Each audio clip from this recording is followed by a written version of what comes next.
As you are well aware, recently a federal court struck down the mask mandate. When that happened, Americans across the country saw footage of people on planes hearing the announcement over the loudspeaker and cheers bursting out. When I flew to D.C. from Houston yesterday, on the plane, I would say there are fewer than 10% of the people who chose to wear masks. Does it concern you that the Biden administration was putting in place a policy that now a federal court has concluded was illegal, and that a huge percentage of Americans found arbitrary and unjustified? If I'm not mistaken, most Americans support the mask mandate for flights, but I think a lot of us are also pleased. So why were they cheering on planes? How's that? Why were they cheering on planes? Look, I think a lot of us have been looking forward to the day when that reverted to being a personal choice. I know I have, and I've been saying so throughout. So you're the Secretary of Transportation. Is it safe to travel on a commercial airline without a mask? So people should make their own choice. It's no longer required. So when you next fly commercial, will you wear a mask? Depends where I'm traveling to. And commercial flight anywhere. You're on a plane, you're flying from one American city to another American city. I'm not sure. It'll depend on conditions that day. I don't have a flight today, but next time I do, I'll think it over.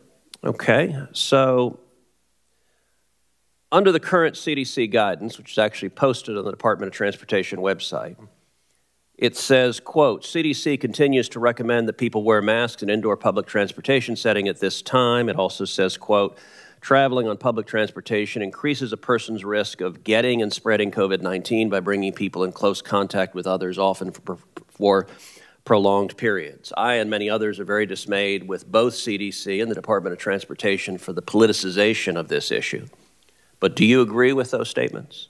Well, I certainly support the CDC as the authority in this country on public health determinations, and I share your dismay at the politicization of masks. I think the most important thing, by far, Senator, is that whether it's on a flight or bus or anywhere else, respect is shown to those who wear masks and to those who choose not to. So let me ask you if you agree with the CDC statement that's on the Department of Transportation website.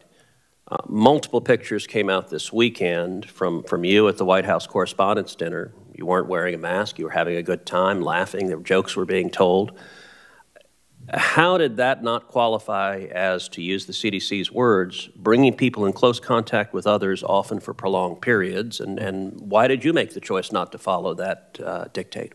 So I made a personal risk decision consistent with the public health guidance and rules in effect, which, as you know, did not require the wearing of masks in that environment. And I would add, if I'm not mistaken, the CDC mandate for aircraft would have expired by now.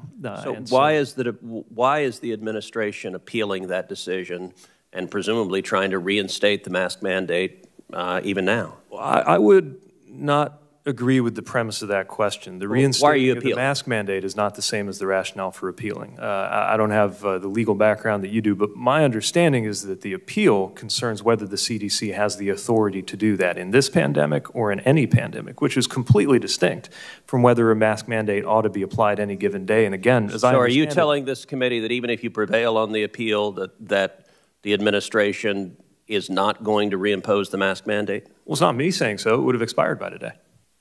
Well, but prior to the court decision, the administration kept extending it despite little to no scientific basis for that. You'll recall the extension was only 2 weeks, and if I'm not mistaken, those 2 weeks would have passed by now. So are you saying that you don't intend to extend it even if you prevail on appeal? Well, it's not up to me. It's TSA acting on CDC guidance. But yes, I mean, it is certainly the case, barring something that would have led to an extension, that the mask mandate would have expired, which means that even if the case is won— And you think it should have been allowed to expire?